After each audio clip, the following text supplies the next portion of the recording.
नमस्कार.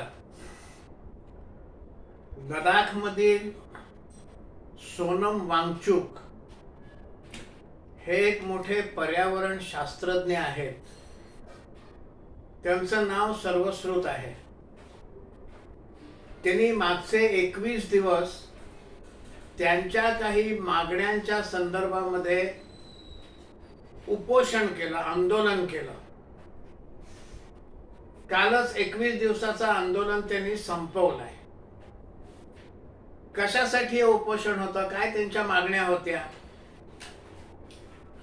त्यांची पहिली मागणी अशी आहे की लडाख हे पाणी कमी आहे आणि त्यामुळे इथे जर उद्योग आणले तर मग इकडे आधीच पाणी कमी आहे, त्याच्यामध्ये हे पाणी सगळं इकडे वापरलं जाईल आणि लडाख हे पाण्याशिवाय होईल. खरं तर ही समस्या फक्त लडाखचीच नाहीये. जिथे उंच डोंगर आहेत आणि हिमालयात सर्वत्र डोंगर माथ्यावर पाणी कमीच आहे. दुसरं असं की तिथे आता बाहेरनं कुठलेही उद्योग आणण्याचा विषयच नाहीये. ते जे विषय बोलतायत तो काल्पनिक आहे. सरकारने तिथे जमीन अधिग्रहण करायला सुरुवात केलेली नाहीये. कोणीही तिथे उद्योगासाठी प्रयत्न केलेले नाही आहेत, MOU केलेले नाही आहेत, काहीच झालेलं नाहीये. हा एक भाग. दुसरं, उद्योग आले की पाणी नाहीसं होईल इकडचं, ते पर्यावरण शास्त्रज्ञ आहेत, आम्हाला माहिती आहे. पण कुठला उद्योग आणतायत, त्यामुळे किती पाणी लागेल हे काहीही न बघता उद्योग आणू नका, हे म्हणणं योग्य नाही.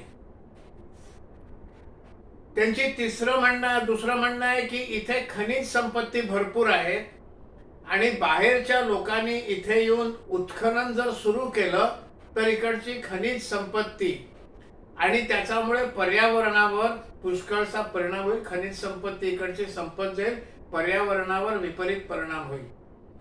पण इथे खनिज संपत्तीच्या उत्खननासाठी कुठलाच प्रस्ताव नाहीये. त्याची कुठली निविदा किंवा टेंडरही काढलं नाही, पण हे मात्र उगाचच आरडाओरड करतायत. तिसरी त्यांची मागणी ही अत्यंत आश्चर्यकारक आहे आणि ती मागणी त्यांची परस्पर विरोधी मागणी आहे.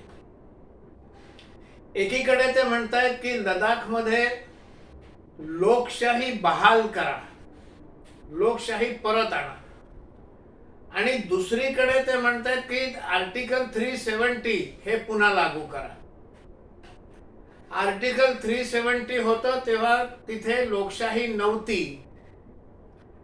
केंद्रातली कुठलीही योजना तिथे आली की ती काश्मीरच्या खोऱ्यातच त्याचा पैसा खर्च व्हायचा. जम्मू आणि लडाखच्या वाट्याला काहीच यायचं नाही. कलम 370 रद्द झाल्यानंतर ते जम्मूला वगैरे मिळायला लागलं.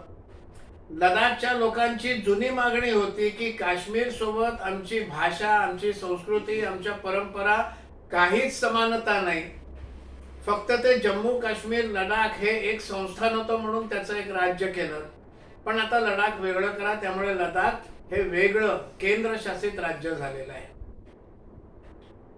त्यामुळे इथे लोकशाही बहाल करा म्हणायचं आणि 370 आणा असंही म्हणायचं, हे बरोबर नाही. लोकशाही तिथे नाहीये असं कोणी म्हटलं?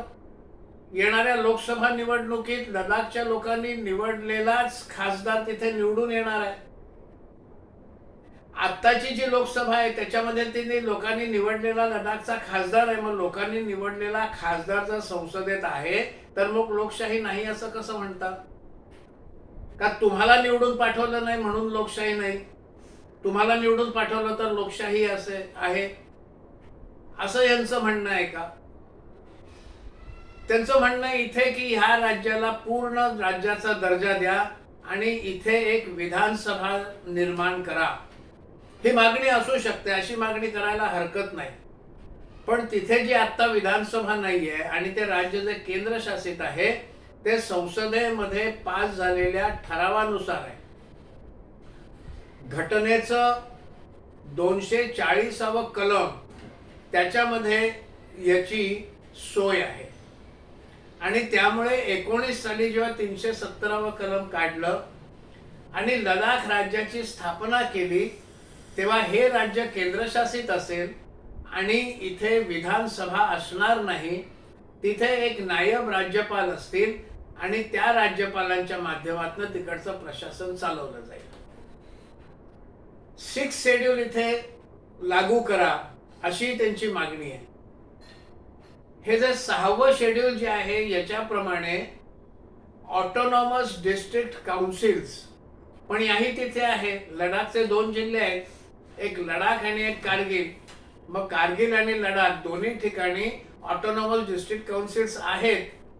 मग जे आहे ते एकूण संसदेच्या माध्यमातूनच आलेलं आहे, लोकशाही पद्धतीने आलेलं आहे. आणि आणखीन कुठली लोकशाही बहाल करायची, नेमकं काय आहे यांच्या मनामध्ये?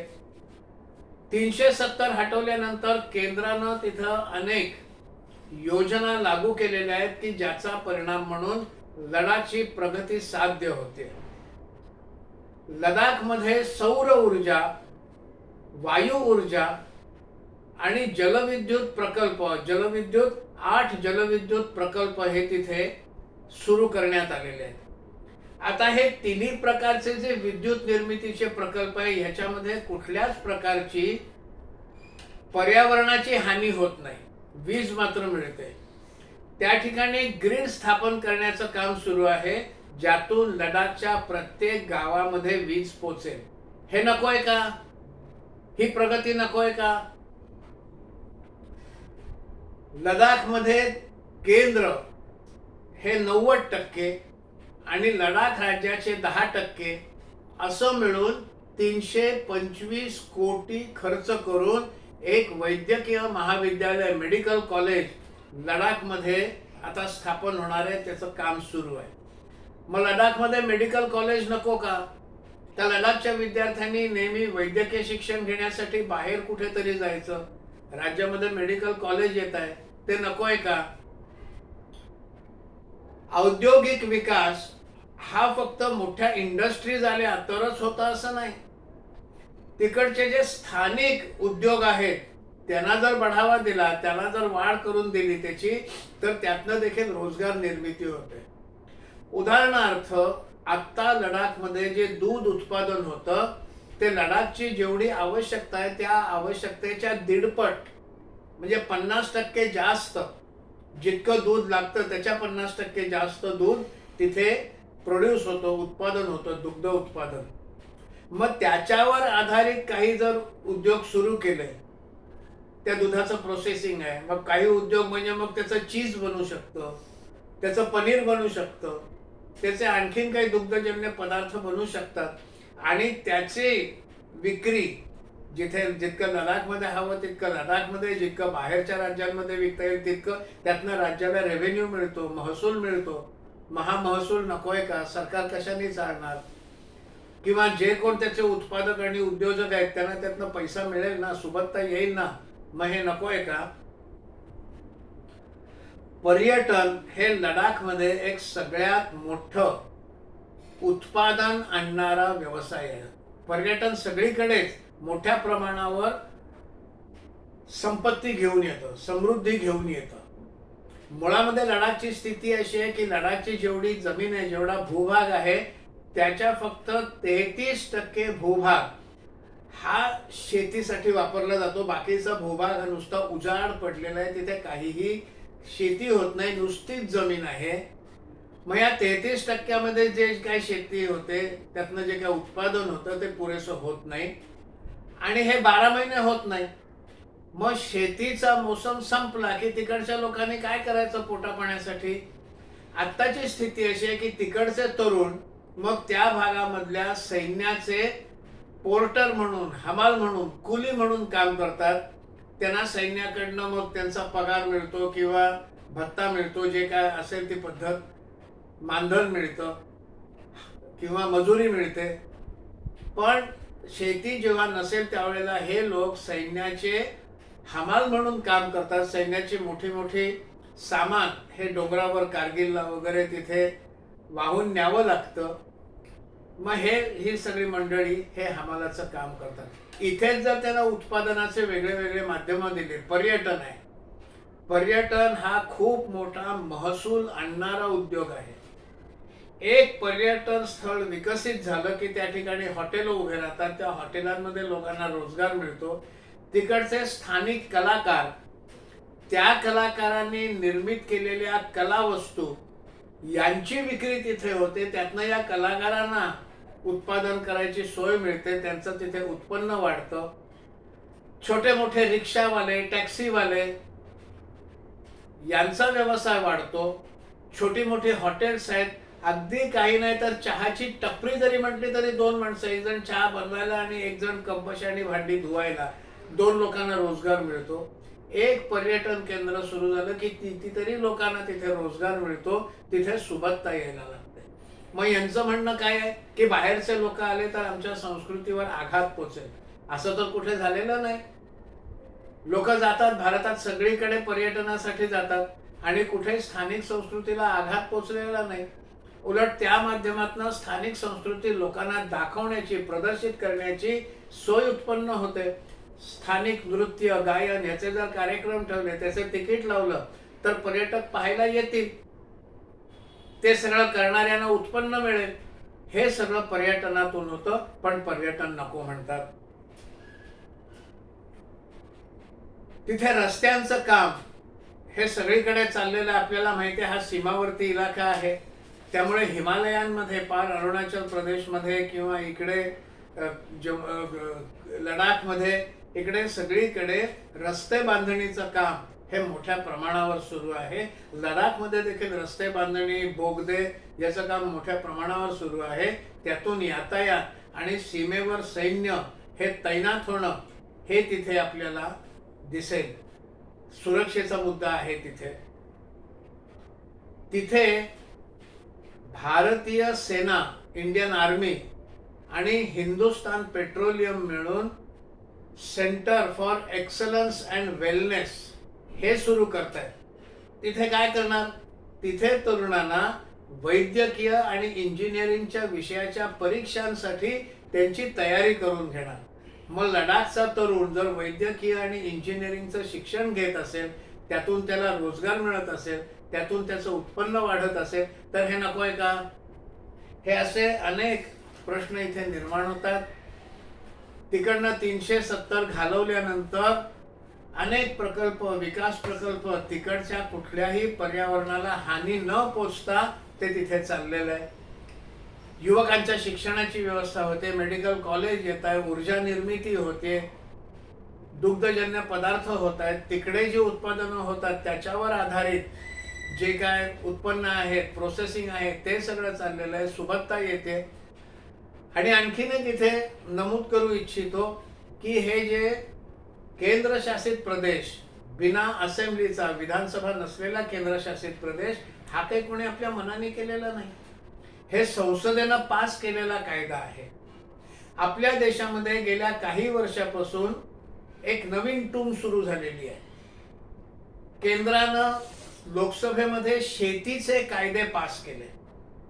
ह्या शेतीच्या कायद्यांच्या विरोधात मोठं आंदोलन झालं.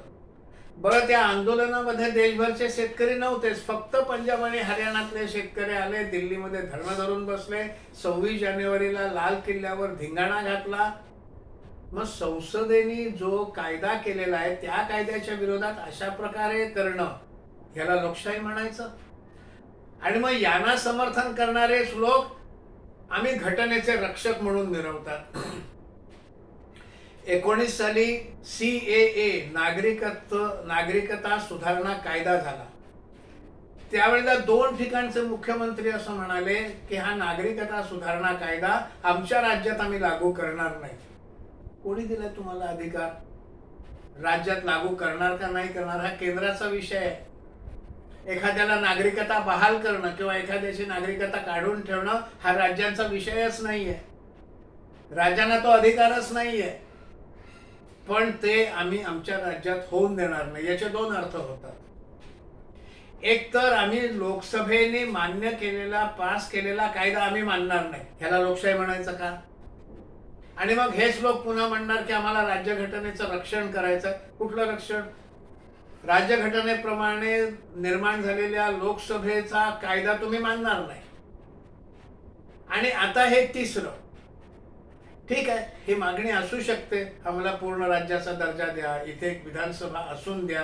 पण म्हणून लोकशाही नाही असं म्हणणं, लोकशाही पद्धतीनेच तो कायदा लोकसभेत पास झालाय आणि त्या पास झालेल्या कायद्याप्रमाणे ह्या राज्याची बिना विधानसभा केंद्रशासित प्रदेश अशी निर्मिती झालेली आहे.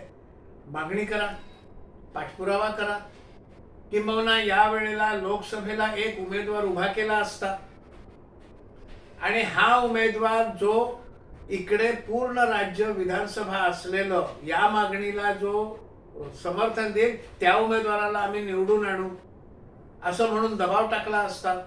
पण हे सगळं न करता उपोषणाला बसले. ह्या सगळ्यामध्ये एक भास कसला होतो, एक तर जे संसदेने पास केलं त्याला विरोध करायचं आणि दुसरं विकासाचं काम सुरू झालं की त्याला अडथळे निर्माण करायचे, उपोषण करायची, तो विकास नको असं सांगायचं आणि पर्यावरणाचे मुद्दा काढून पर्यावरणाचं निमित्त देऊन हा विकास नको म्हणून आरडाओरडा करायची. हा शुद्ध डाव्या लॉबीचा सगळीकडे सुरू असलेला अजेंडा आहे. आणि आता सर्वोत्कृष्ट नामी उदाहरण म्हणजे सरदार सरोवर नर्मदा नदीवरचा. मेधाताई बसल्या होत्या उपोषणासाठी, पण मोदी त्यांना पुरून उरले. ते गुजरातचे मुख्यमंत्री होते.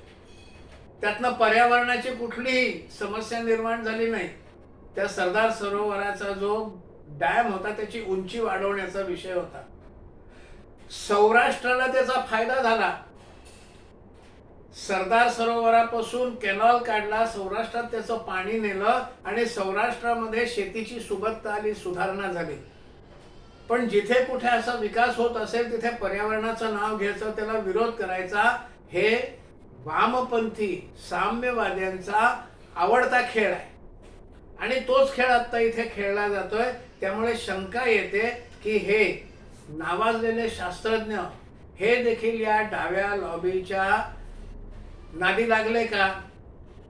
आणखीन एक अरविंद केजरीवाल निर्माण होत आहेत का, असा एक विचार मनात येतो. हे विचार आपल्याला पटले असतील तर लाईक करा, शेअर करा आणि चॅनल सबस्क्राईब करा. धन्यवाद.